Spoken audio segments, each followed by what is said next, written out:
integrating that into the work they do and how important that is. So without further ado, I'd like each member to introduce themselves, give a brief overview of the organization, and then we'll dive in.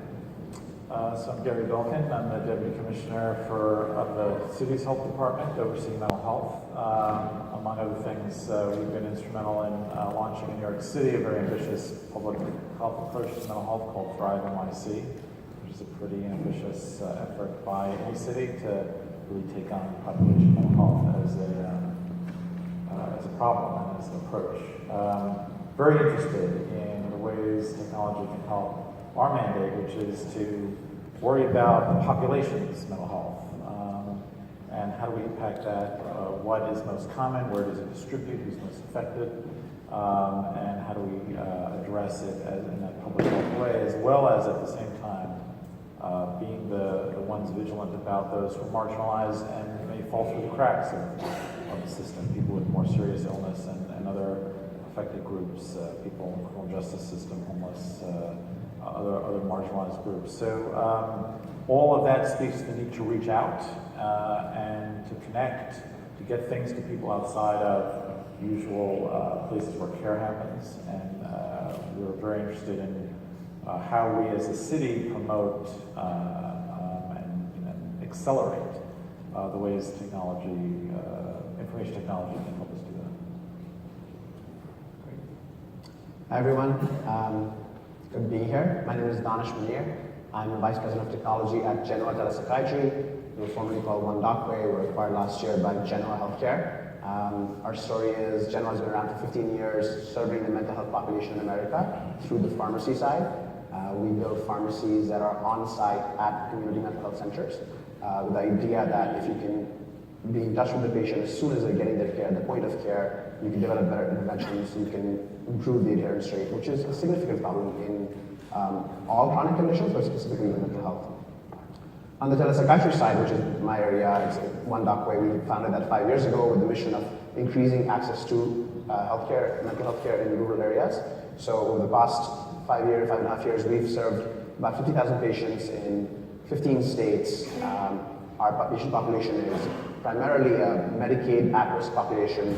These are patients who are often living under the bridges or not getting any care at all. And these community mental health centers are really sort of the touch point for them, where they're coming in and trying to get their care. Unfortunately, a lot of these settings that already exist are funded have a very hard time recruiting providers. They can't get hold of a doctor. They have really good intentions, they're really good people, but they can't get hold of doctors. And that's kind of where we come in. We go and give them the technology, but most importantly, we go and find them the providers nationwide that can help meet the need. So as you think of the spectrum of companies and organizations trying to serve mental health, there's the technology side and there's sort of like the entirely human-based interventions. We're somewhere closer to this end of the spectrum where we are using technology as a layer, but our delivery mechanism is entirely people. We're focused on manual interventions, taking patients where they are today and trying to get them to a place where other companies can sort of scale more technology-based interventions. And I think that makes a really good handoff for Oren. Thanks, Danish. Good morning, everyone. My name is Oren Frank. I'm the co-founder and CEO of TopSpit, which was launched in 2012. We're very big believers in psychotherapy. It's an extremely valuable and helpful service almost to anyone and everyone at some point in life. And I think the barriers to entry into psychotherapy are very known and very similar to the rest of the discussion here. It's basically access or the convenience of access, which Danish just mentioned. Obviously the cost and clearly the stigma is still very much alive and well in 2016, unfortunately. So we ended up with a platform that basically creates a new modality of interactions between licensed therapists and clients or patients, mostly via messaging, heavily focused on text, but also video and audio. And this is a direct-to-consumer platform, and not necessarily through any payer or provider or existing organization. In the last 4 years, we've treated over 500,000 people. We have a national network of therapists of over 1,000 therapists in every state in the United States. And what we see is that typically if you look at, if any of us guys here would try and get an in-network or even a privately paid therapist in New York City, it's probably going to take us between 2 and 3 weeks to get to the first meeting, which a third of us won't make it all, we won't get there. And the engagement or the level of the intensity needed to create a real relationship, a working relationship, an alliance with the therapist is so difficult to achieve in the current distribution model of psychotherapy that we just had to try and come up with a different metaphor for that. So if you download the Talkspace app, it will typically take you 2 to 3 minutes to talk to a matching therapist, which will overcome another big barrier, which is a qualitative match for you. First of all, understanding what is your situation, do a proper intake, qualitative match, and typically within 2 or 3 hours at the same day, you'll start therapy with a licensed therapist by our modality. Typically, the cost is around probably between $30 and $40 a week. So roughly around the cost of copay, assuming you are insured and assuming you can get your insurance company to actually reimburse you for therapy beyond 3 or 8 sessions. So we see a lot of success in getting to audiences and populations that have never been treated before. I'm particularly proud of the fact that almost 60% of the users of Talkspace have never been to therapy at all, and would have never gone if this modality would not have removed the very large entry barriers to this profession. Thank you. Thank you, Mark. My name is Rob Reiner. I'm a psychologist and the director and founder of Behavioral Associates. We're a technology firm. We provide outpatient CBT, but we've been doing virtual reality for 20 years. I started doing it because I felt that the techniques at the time, systematic sensitization, that I was taught in grad school was just not effective. We were astounded because once we combined the virtual reality with a specific type of biofeedback, we started getting success rates exceeding 90%. It was initially 60%, but combining it with heart rate variability biofeedback, we jumped it up to the point where we're using words that I never thought I'd use as a psychologist, the word cure. We can flat out cure fear of flying, public speaking, anxiety, stuff like that, by putting people into the situation. I also want to let you guys know, I hope nobody objects, I am videotaping this because as we speak, I just saw a patient yesterday with a severe public speaking phobia. This is a virtual reality camera, and we're going to convert this with the magic of Samsung. We'll stitch it together, and he'll have this environment on the stage. In years past, this would cost $3,000 or $4,000. Now it's done for free. So things are moving ahead. We provide mostly CBT, but we add things to it because I think that CBT, while it's effective, is also limited. You are dealing with the rational side of the brain, but to get to the viscera, you need to do other things. Neurofeedback, certain types of entrainment devices. Hopefully I'll get a chance to talk about it. Thank you. Thanks, everybody. So we see that there's really an interdisciplinary group here, from Rob using hacks on stage to using technology to bring it to his patients, to the tremendous reach that's achieved by these products and services. And I wonder, the next question is, we know that technology can improve reach. We know it can improve, reduce stigma. It can help people discuss things they normally wouldn't discuss in a face-to-face situation. If you put all that aside, where do you see the other successes? Where do you see where you've seen technology work to improve mental health outcomes, aside from reach, access, and reduce stigma? I'm wondering if you can, each of your different sectors, give an idea. Well, I guess I see the potential for more impact and a desire to be part of growing those potentials. First, I mean, I think what's very exciting and what you've heard of it on stage are opportunities to improve access and to rethink how people get access.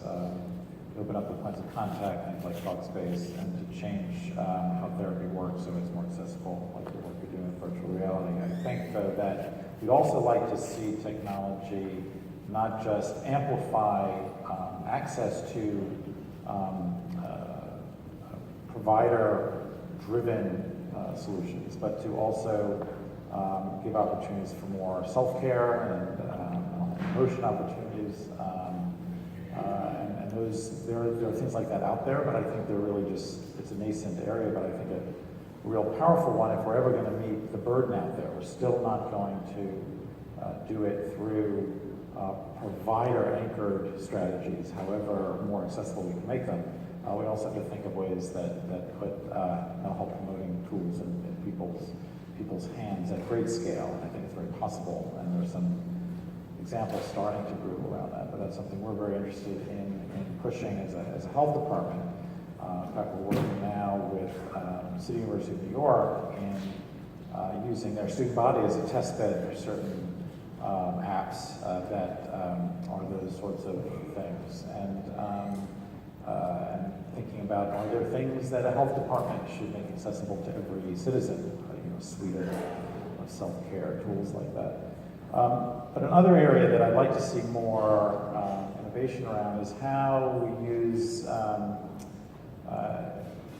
technology to better improve, to get more intelligence about what's going on in the population and in our care systems. It's good to put care more out there, but how do we know if it's effective? It's good to rethink who's a provider and owner of care, but how do we know what impact it's having? If we're going to target and have community-based strategies, how do I know where to go as a health department? The example from an earlier presentation on learning about flu changes in Twitter. Are there mental health analogs to that? And can there be some that move from what I think is still a murky line between what's interesting and what's actionable? So can we get a more sophisticated population-based approach, a more sophisticated real-time intelligence about bottlenecks and deficiencies in our delivery system through crowdsourcing, through other ways of getting information? Now, as you deliver services, whether it be virtual or direct, what do you see as some of the components of digital tech that have worked, that have surprised you, that you didn't anticipate possibly?